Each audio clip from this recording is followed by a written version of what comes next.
that's connected a little bit with the portions of the Torah that we're reading during these weeks. And if you're not familiar, so after we finish, you can ask your questions. Some of the material may be unfamiliar. Basically, there are 5 books that we know. There are 5 books in the Torah, right? So the first book is called Bereshis, which is Genesis. The second book is Shemais, which is Exodus. Then is Vayikra, is Leviticus. And then Bamidbar is in the desert, Numbers, and Devarim is Deuteronomy. And these 5 correspond to 5 stages of development. That the first stage of development is first that you're created, then you become part of a nation. This is the story. So first is the Genesis, then we became Exodus, became a people. Then in the third book we receive the law. That's the book of Leviticus. The book of Bamidbar is the story of the journey in the desert, and the book of Devarim is the end of the journey when we finally get into the destination. So it's actually a progression of these 5. But if you look a little bit deeper, in the book of Bamidbar itself, there is, in the middle of the third portion, there is, the story starts off in Bamidbar, the story starts off in Numbers, where the people are in the desert. There's the formation of the people, they're counting, there's the census, and which suggests that they're about to enter into the land. So there's the journey and then the destination, right? This usually happens first, the journey and then there's the destination. But something veers off course, and the way it's introduced is with 2 upside down, backwards letter Nun. So the letter Nun looks like this, and here you have a backwards one. So the letter Nun is like this on the top, and the backwards one is like this. So you have one Nun, and then you have another Nun at the end, and you have 2 verses in between. Actually, in the Torah scroll, you have these 2 letters, a backwards Nun. Then there's 2 verses, and then there's another backwards Nun. Okay? I just wanted to show you that. And then, so we'll ask questions later. There's going to be a lot of complicated things. So we'll try to get through this information, then we'll ask all the questions. In the Torah itself, in the scroll of the Torah, if you look in the book, you open up the scroll, you'll see there's 2 backwards Nuns. And in between there are 2 verses in there. Now, generally the letter Nun, if you want to spell it, is spelled like this, which is a regular Nun, and then a final Nun. Okay? So one is curved, and one is straight. Okay, that's the only thing we have to know. And here we have 2 backwards Nuns, which is 2 curved Nuns. Now, what does this represent? So we have the story of the journey, Bamidbar, which is they leave Egypt, they receive the law, and they're journeying towards the land of Israel. This would be a smooth journey. However, things veer off course, and like we read in the Torah readings these couple of weeks, there's rebellions, and there's story with the spies. There's many different things that didn't go that well, and because of that, they ended up in the desert for 40 years. So the way the Torah breaks the narrative is, first is a journey, which is that they're getting somewhere. There's a destination. Then there's a veering off course. And then finally there's a realignment.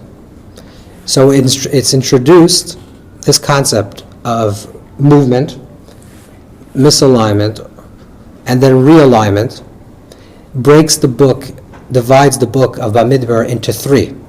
So you have the first part of the book of Bamidbar, the first part of the book of Numbers is the smooth transition, the smooth journey. Then these 2 opposite Nuns represents as a fall. The letter Nun stands for the word Nofel in Hebrew, which means to fall. And literally the structure of the Nun represents a person that's falling. His head is falling, and it represents downwards. This is also the reason why chapter 146 of the book of Psalms, which is a passage that we recite every day, which is called the Ashrei, it's an acrostic. Every single verse starts with another letter of the Hebrew alphabet. So the first verse starts with Ashrei, or Tila David, then Beis, Baruch Yoim, and Gadol Hashem, and Der V'Der. Everyone starts with another letter, Aleph, Beis, Gimel, Daled. It has all the letters besides the letter Nun. There's no verse that starts with the letter Nun, because Nun represents Nefila, falling. That's generally.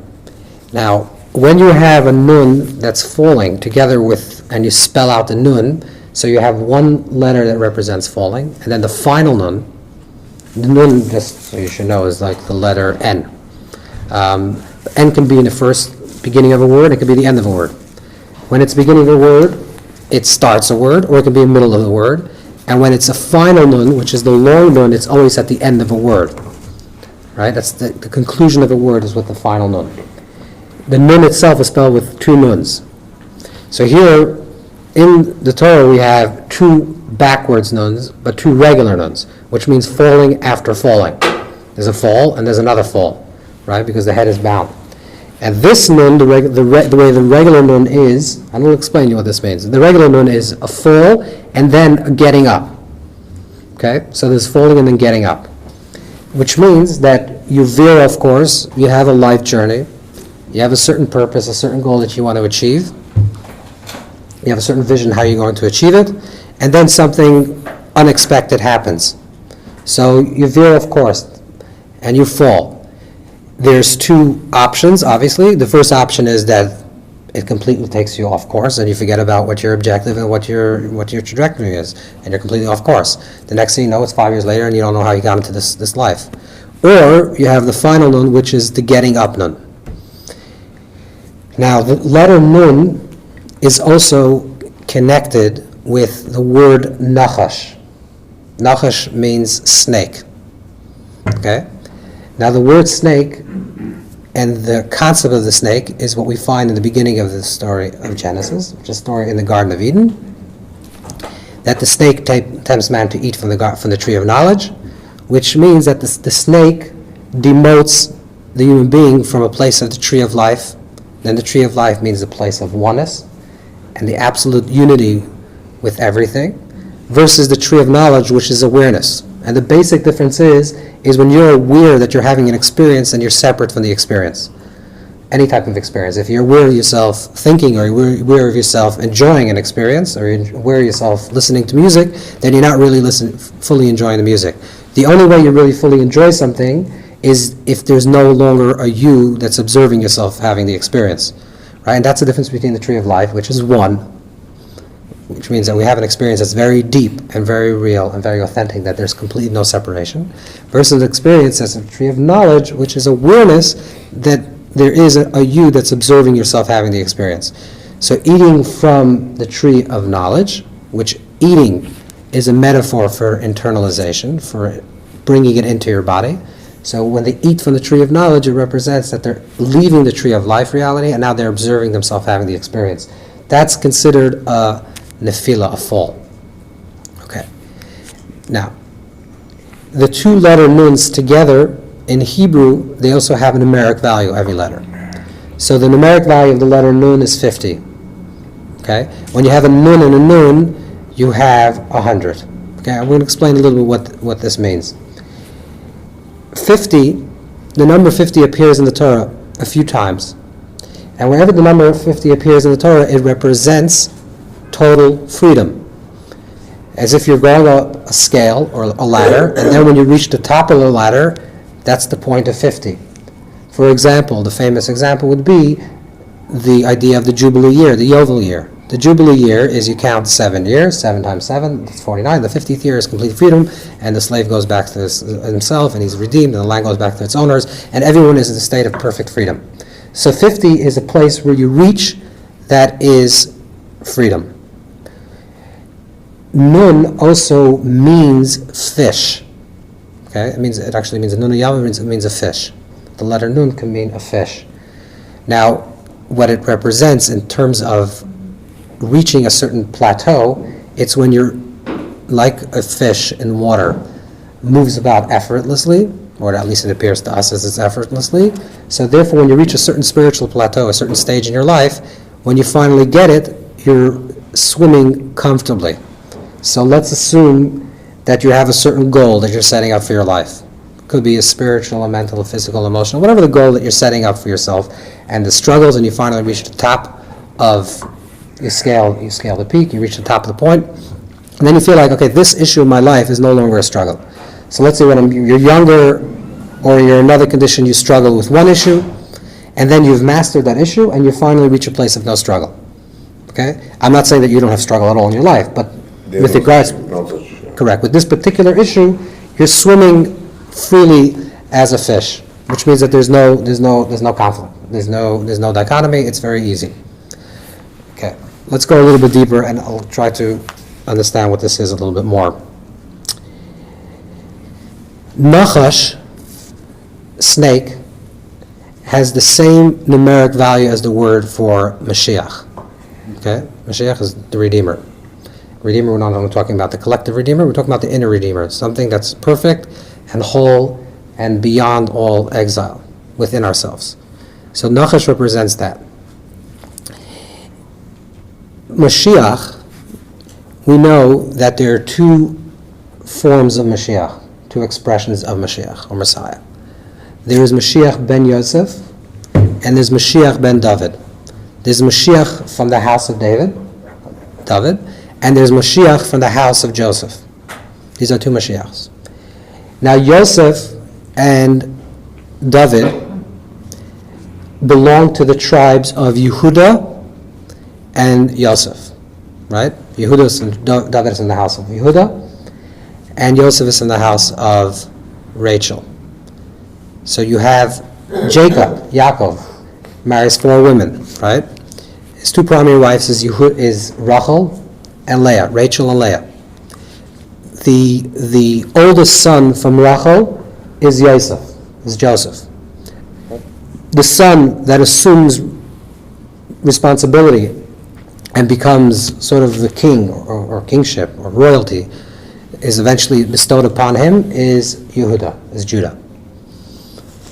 So we have 2 concepts of Mashiach, and we'll explain what that means. There are 2 concepts of Mashiach. There's Mashiach from the house of Rachel, from Rachel, and there's Mashiach from the house of Leah. One is Ben David, one is a child of David, and one is a child of Yosef.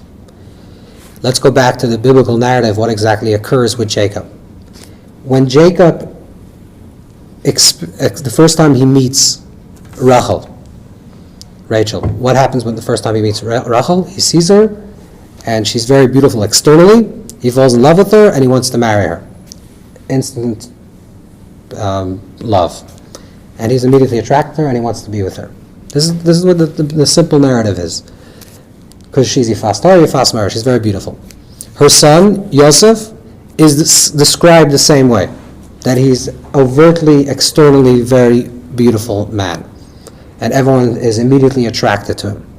He has a certain type of charisma, a certain type of chen, that everyone is immediately attracted to his leadership. Leah, on the contrary, is described in the Torah as the Eina Leah Rakais, that the eyes of Leah were weak. However, the Targum, which is translated of the Torah, says weak, but it says Yain. The Eina Leah Yain is that they were beautiful, but it's a different type of beauty. That the beauty of Leah is a mysterious beauty, is a hidden beauty, and the beauty of Rachel is a revealed beauty. And this will become a very important structure, a Kabbalistic structure, which is that there's 2 types of reality. There's the reality as we know it and as we observe it, the reality as it is, and then there's the reality of what will become. The reality as what is what's presented to us. This person looks this way, this person looks this way, this is the observed reality.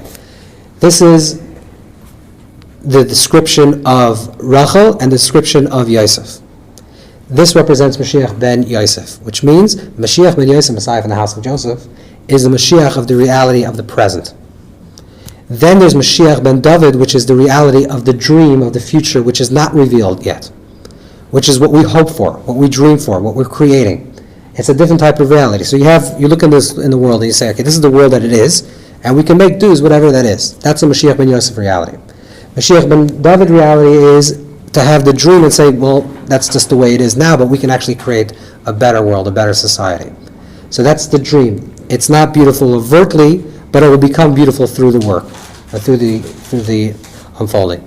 And this is actually, if you think about it, this is the difference between these 2 characters, between Joseph and Yehuda, is that Joseph, his life is, you can't really call it smooth because he has a lot of turbulations in his life, and he's sold into slavery and everything else. He's put into a pit. There's a lot of difficult things that he has to withstand.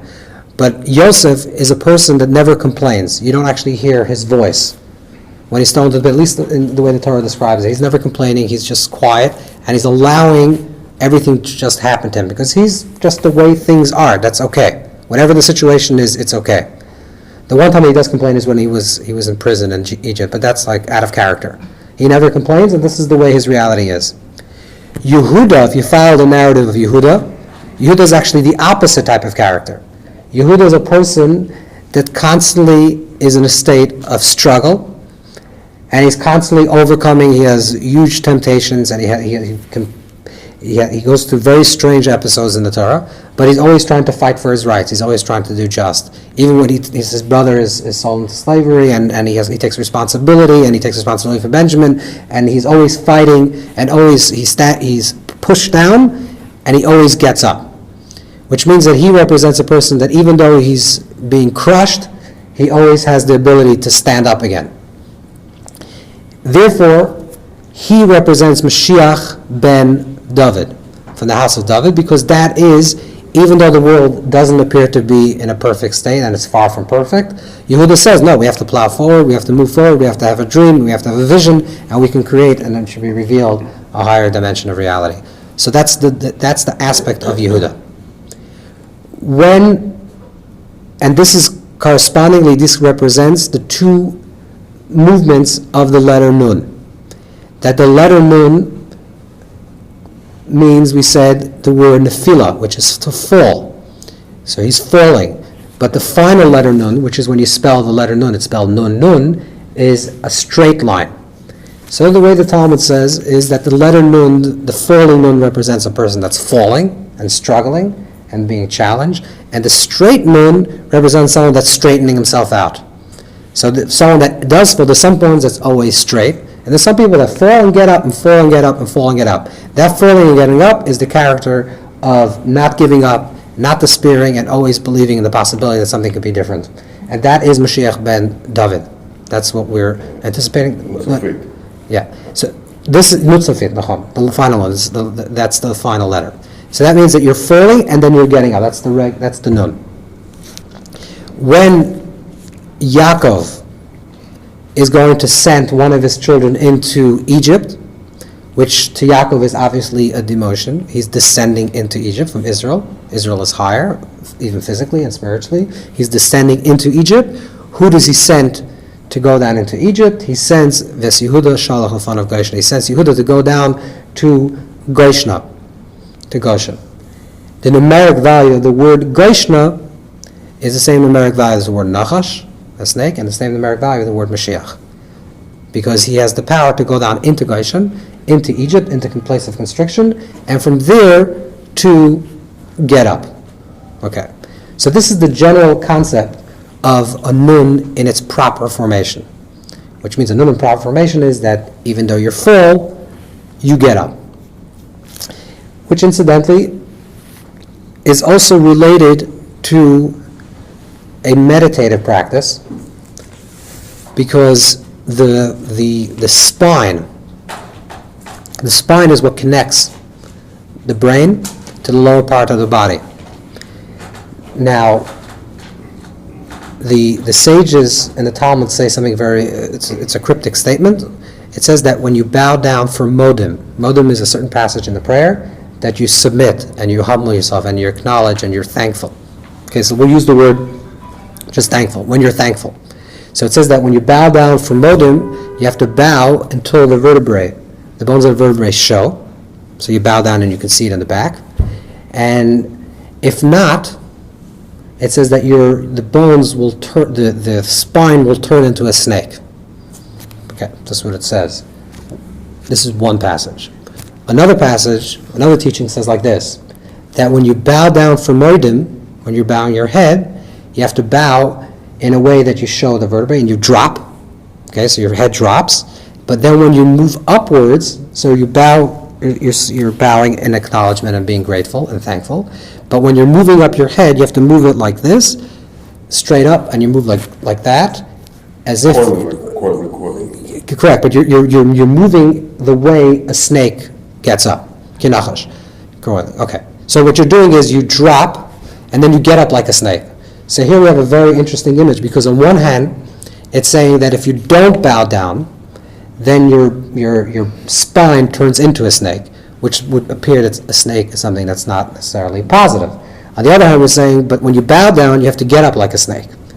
So the actual movement is that snake energy, nachash energy, and that's also part of the story in the Torah, in the beginning of the Torah, is that nachash is also eros, and it also represents physical temptations, particularly connected to the bottom of the spine, which is the lower part of the body, the expression of the lower part of the body, which is the attribute of Yesod, the procreative organ.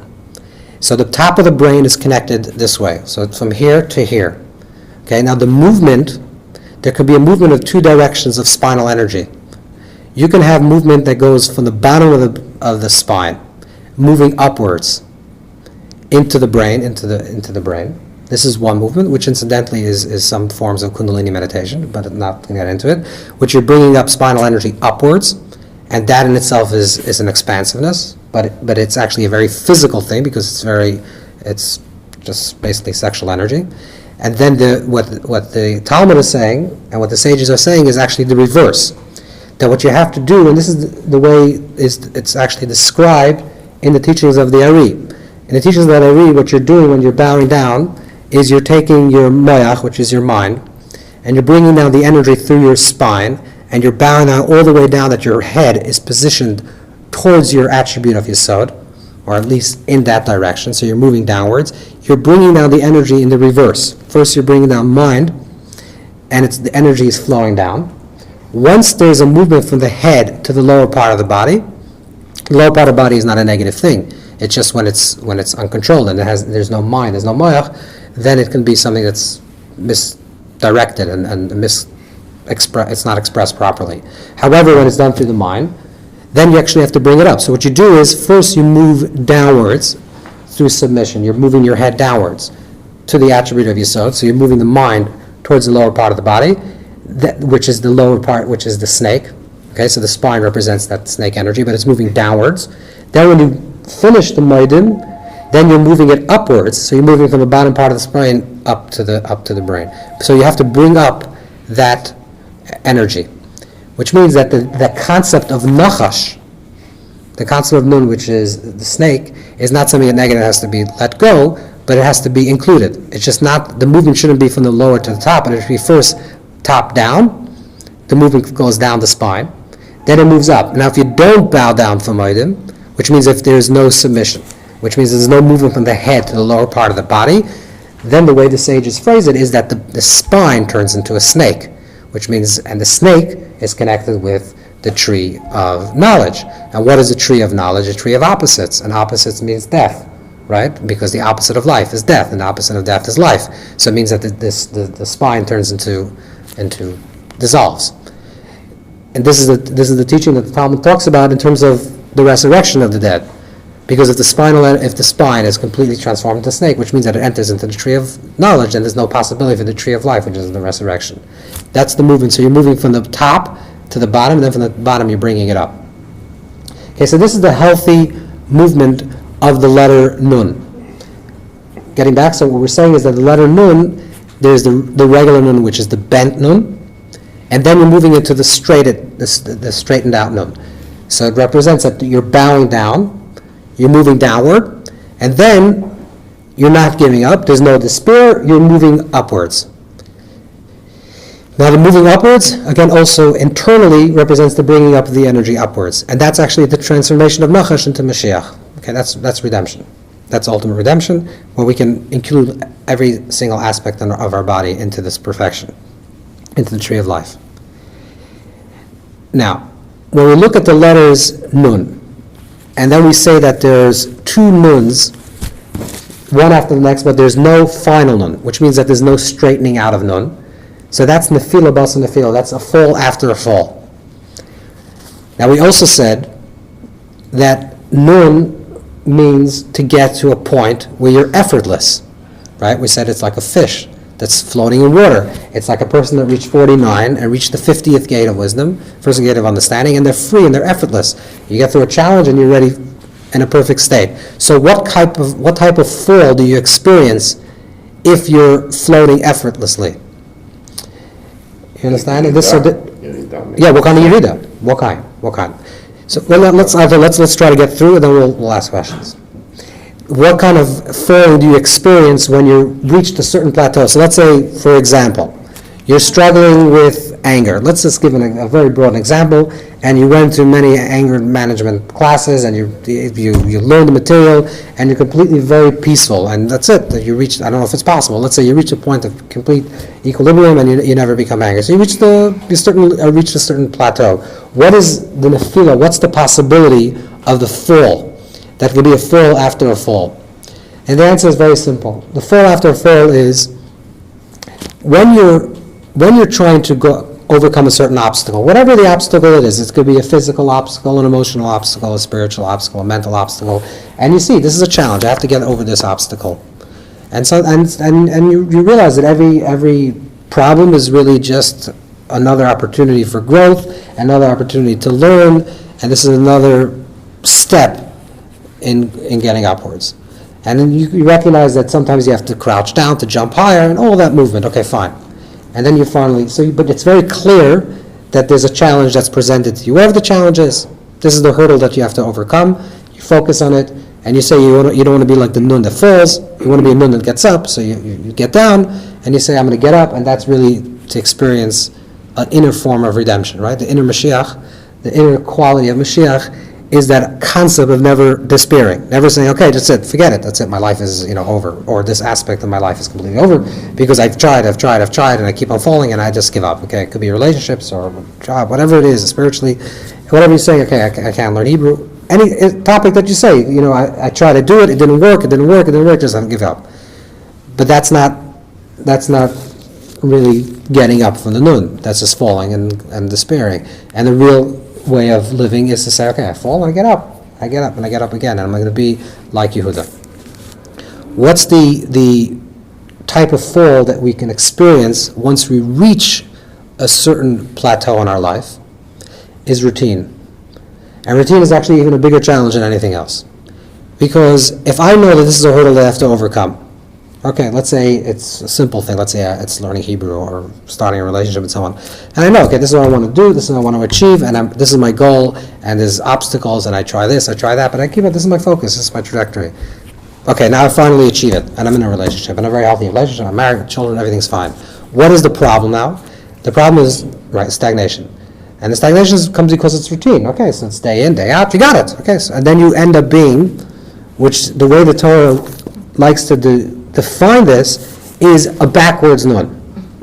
Now what it means is a backwards nun, it's like a dead fish.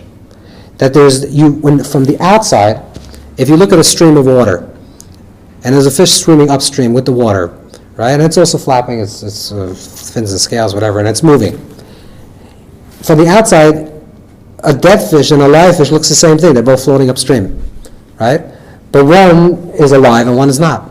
One has reached a point of routine and they're just floating and they're just dead. There's no passion, no desire, just movement. The other one is constantly growing, but we'll have to figure out how that happens.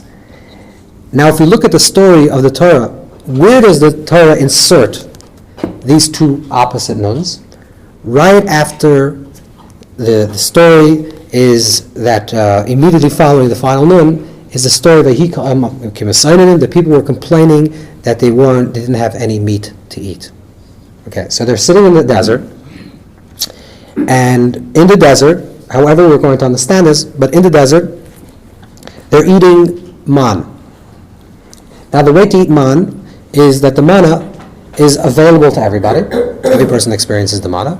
There's a very little, minuscule amount of work in order to produce it. You don't have to go through some process of cooking, or maybe you do a little bit, but you don't have to go through, plucking it from a tree or slaughtering it, whatever the process is in order to create it. It's a very simple process. It's there. It's available.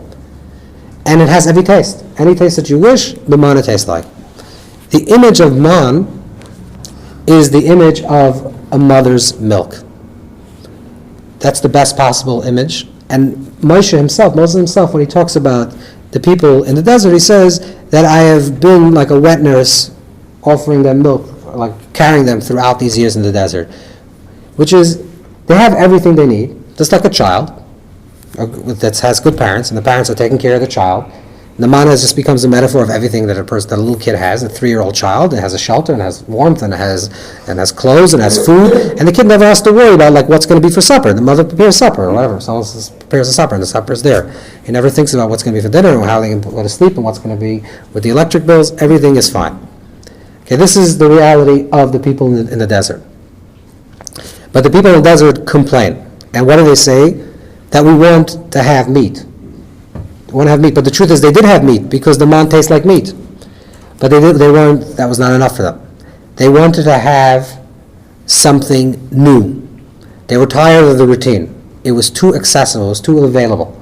It was a milk reality, and they wanted a meat reality. A meat reality is a longer process, and it desires, taiva desires passion and desire, and to create it, they wanted to enter into that world. And they said that we were tired of just being served exactly what we want at any time of the day. This is what they were tired of. So they really, on a deep level, they were tired of being just in the routine. They finally reached the plateau.